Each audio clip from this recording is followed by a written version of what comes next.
ልጅ ኤሳን ጠርቶ ልጄ ሆይ አለው። እርሱም እነሆ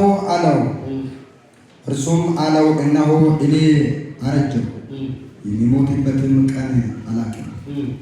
አሁን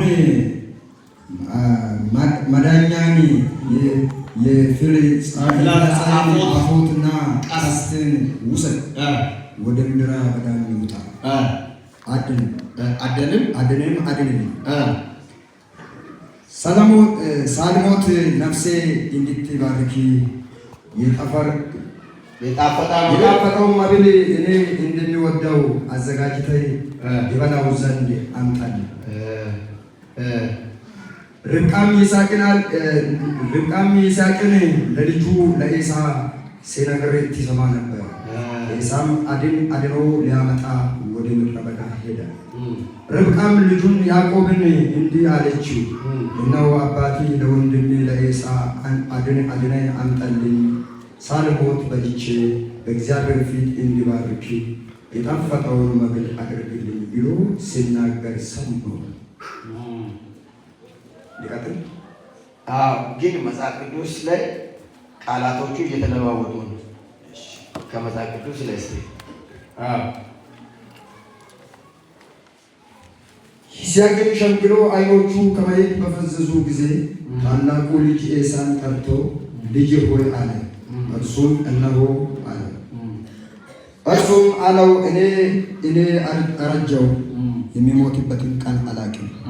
አሁንም መዳኛውን የፍላጻውንና ቀስቴን ውሰድ፣ ወደ ምድረ በዳ ሂድ፣ አድንልኝ።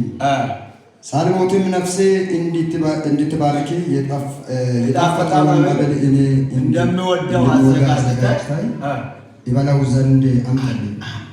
በቃ አያችሁ፣ እዚህ ቦታ ላይ ዘፍጥረት 27 ይሄ መጽሐፍ የመጀመሪያ መጽሐፍ ነው ይላል።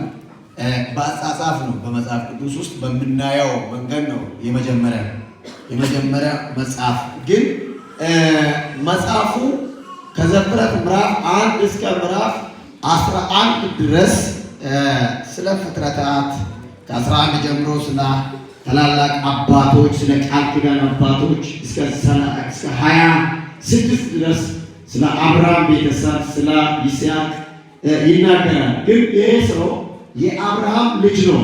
አብርሃም ቤቷ አብርሃም መገን ባጋይ ድሮ አዲስ ግን አብርሃም መገን መገለጣት የሚጠው ደቃቄስ እንደምድረው አረጋለሁ አለ። ነጥብ ቤት ግን አሰይስ ይገርማችሁ ነው። መገን ታቀ መገን ግን የላላ አይነ ተሳበ